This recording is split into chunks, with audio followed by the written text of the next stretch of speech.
এটা দীঘলীয়া বিৰতিৰ পিছত পুনৰ আপোনালোকৰ মাজলৈ লৈ আহিছো এটা ধুনীয়া লাভ ষ্টৰী আৰু আজিৰ এই লাভ ষ্টৰীটো হৈছে জুস্মি আৰু শিৱমৰ শুনি থাকিব টিউ ডায়েৰিজ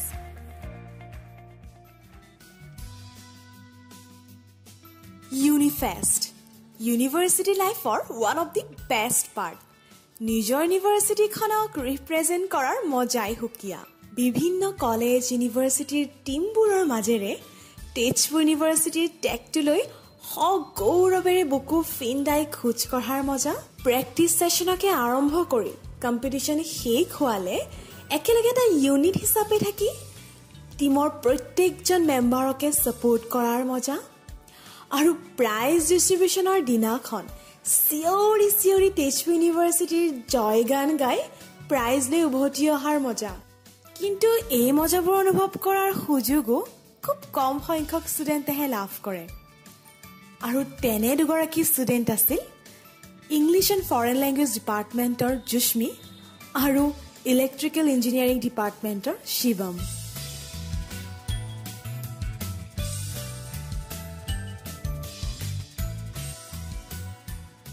ইউনিফেষ্টে কেৱল ইউনিভাৰ্চিটিখনক ৰিপ্ৰেজেণ্ট কৰাৰ মজাই নহয় লগতে দি যায় আৰু বহু কিবা কিবি যদি কেতিয়াবা দি যায় ফৰ এভাৰ ভেলি ফ্ৰেণ্ডশ্বিপ তেন্তে কেতিয়াবা দি যায় ভাল পোৱাৰ মিঠা পৰশ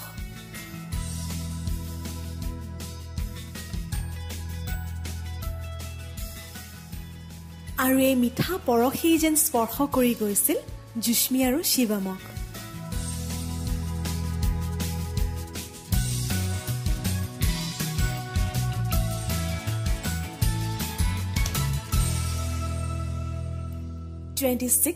month of December. ইউনিফেষ্টৰ প্ৰেক্টিচ পুৰা দমে চলি আছিল দিনটোৰ বেছিভাগ সময় প্ৰেক্টিচতে পাৰ হৈ যায় কেৱল খোৱা লোৱাৰ সময়তহে বাকী ফ্ৰেণ্ডছবোৰৰ লগত কথা বতৰা পতা হয় আৰু খোৱা লোৱা তথা সেই গেট টুগেডাৰটোৰ কাৰণে বেষ্ট প্লেচ আছিল এমিনিটি টিউৰ প্ৰত্যেকজন ষ্টুডেণ্টৰে একোটা সুকীয়া স্মৃতিৰে জড়িত এই এমিনিটি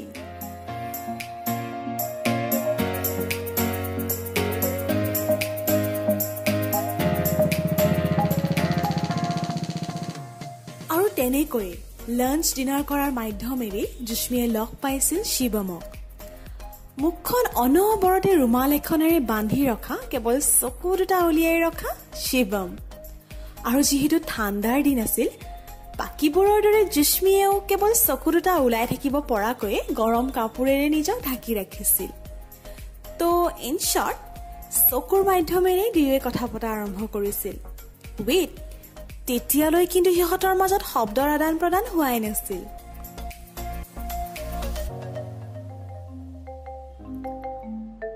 ইউনিফেষ্টৰ জোনেল ৰাউণ্ডটো হৈছিল কলিকতাৰ বিদ্যাসাগৰ ইউনিভাৰ্চিটিত জুস্মিয়ে পাৰ্টিচিপেট কৰিছিল ফ'ক অৰ্কেষ্ট্ৰাত আৰু শিৱমে ৱেষ্টাৰ্ণ কোৰাছত জোনেল ৰাউণ্ডত প্ৰাইজ পাবলৈ সক্ষম হোৱাত তেওঁলোক চিলেক্ট হৈছিল নেশ্যনেল ৰাউণ্ডলৈ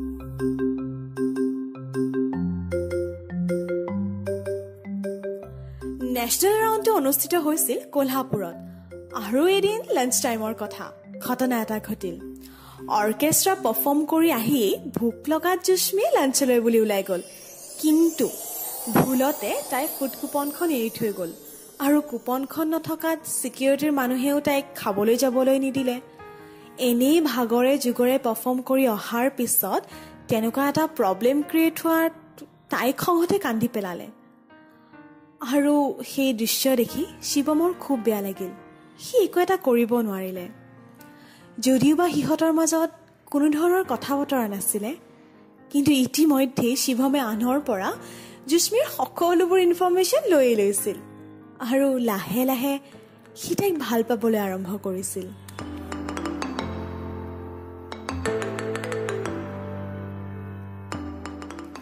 আৰু এনেকৈ তেজপুৰ ইউনিভাৰ্চিটিৰ টিমটোৱে নেশ্যনেল লেভেলতো প্ৰাইজ পাবলৈ সক্ষম হৈ দুদিনীয়া ট্ৰেইন জাৰ্ণিৰে তেজপুৰলৈ বুলি উভতি আহিবলৈ প্ৰস্তুত হ'ল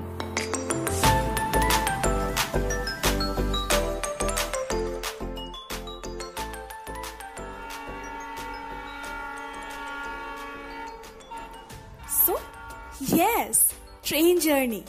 ইউনিফেষ্টৰ আন এক মজা পাৰ্ট একেলগে গান গাই নাচি বাগি আৰু স্পেচিয়েলি পতা সেই ভূতৰ কাহিনীবোৰে আৰু বেছি ৰোমাঞ্চকৰ কৰি তোলে সেই জাৰ্ণিবোৰক।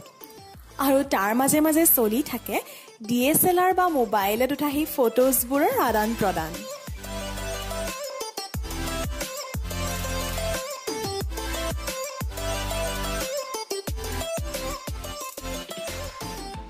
সেইদিনাও মিউজিকেল ইভিনিংটোৰ মাজতেই চলি আছিল ফটোজৰ আদান প্ৰদান।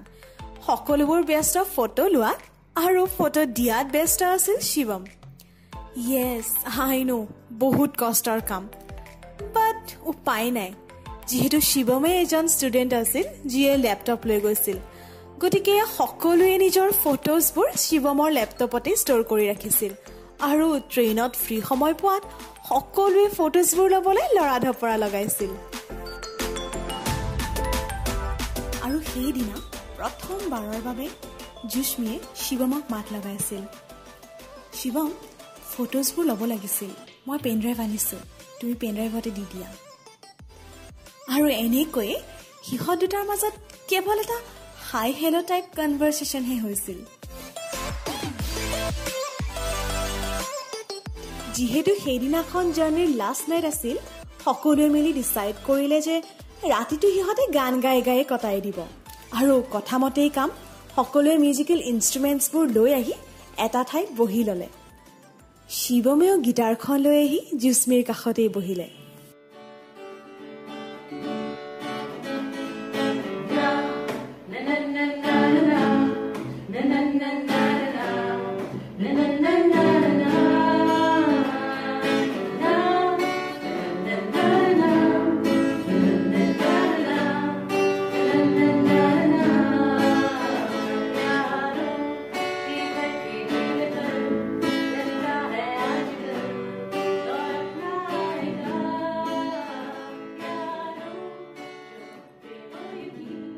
গান গাই থকাৰ মাজতে হঠাৎ শিৱমৰ হাতত থকা গিটাৰখনৰ ষ্ট্ৰিং এডাল ছিঙি আহি জুস্মিৰ চকুত লাগিল।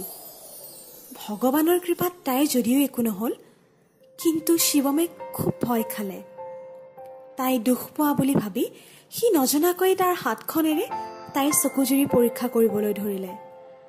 তাৰ তেনেকুৱা বিহেভিয়াৰত জুস্মি কিছু আচৰিত হ'ল, কিন্তু তাইৰ বেয়া নালাগিল। আৰু তেনেকৈয়ে গান নাচৰ মাজেৰে ৰাতিটো পাৰ হোৱাত পিছদিনা তেওঁলোক গৈ গুৱাহাটী পালে।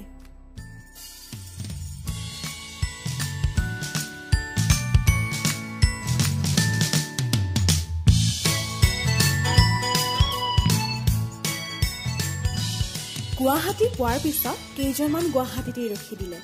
তাৰ মাজত শিৱমো আছিল, আৰু জুস্মিকে আদি কৰি বাকী কেইজন ইউনিভাৰ্চিটিলৈ গুচি গ'ল। আগদিনাৰ সেই ইনচিডেণ্টটোৰ পিছৰ পৰা শিৱমে ভালদৰে শুব নোৱাৰিলে, আৰু পিছদিনাখনি ইউনিভাৰ্চিটিলৈ গৈ তাইৰ চকুৰ খবৰ লৈ দিওঁ নিদিওঁ বুলি এটা মেছেজ কৰিলে। আৰু তেনেকৈ মেছেজৰ মাধ্যমেৰে আৰম্ভ হ'ল দুয়োৰে মাজত কথা বতৰা। আৰু লাহে লাহে সিহঁত বহুত বেছি ক্ল'জ হৈ পৰিল।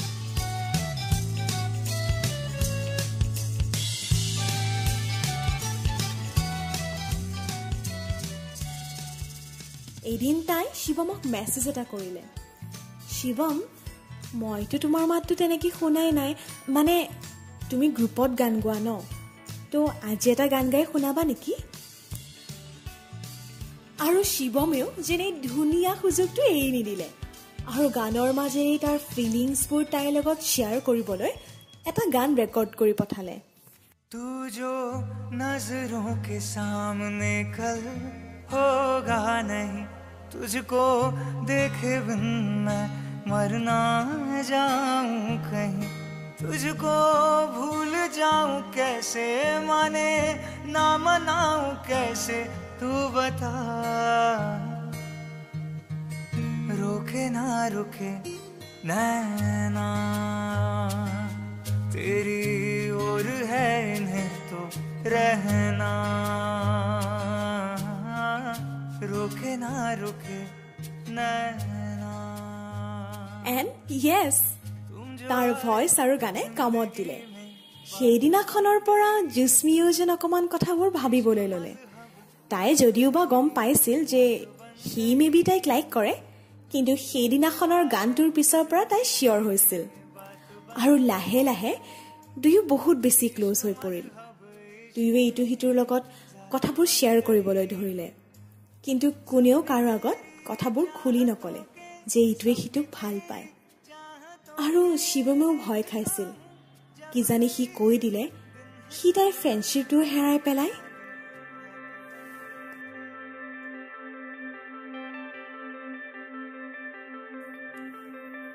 আৰু এদিন সেই স্পেচিয়েল মোমেণ্টটো আহি গ'ল। সেইদিনা আছিল 4 এপ্ৰিল। তাই সন্ধিয়াৰে পৰা তাৰ মেছেজৰ কাৰণে ৱেইট কৰি আছিল, কিন্তু তাৰ কোনো খা খবৰেই নাই। বহু সময় পিছত তাৰ এটা ৰিপ্লাই আহিল যে সি হেনো গানৰ প্ৰেক্টিছত আছিল। তাইৰ সেইষাৰ কথা শুনি বহুত খং উঠিল। তাৰ লগত কাজিয়া কৰিবলৈ ধৰিলে, অভিমান কৰিলে। কিয় তাইক নোকোৱাকৈ সি প্ৰেক্টিছলৈ গৈছে? তাই গোটেই সন্ধিয়াটো তাৰ এটা মেছেজৰ কাৰণে ৱেইট কৰি আছিল। তাই ভয় খালে, লাজো কৰিলে, কিন্তু তাইৰ ভাল লাগিল। পুলটোৰ কাষৰ ৰাস্তাটোৰে মানুহৰ আহ যাহ চলি থাকিল আৰু তাৰ মাজে মাজে চলি থাকিল শিৱমৰ গান।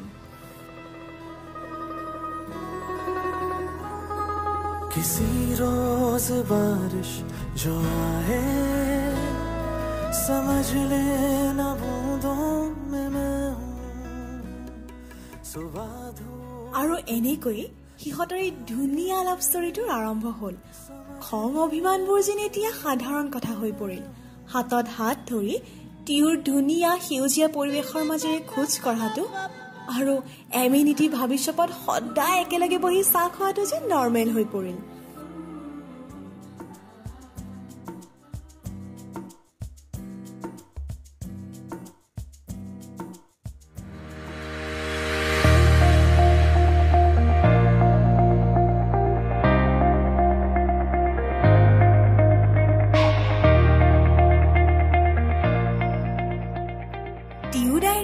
আজিৰ কাহিনীৰ ইমানতে অন্ত পৰিল।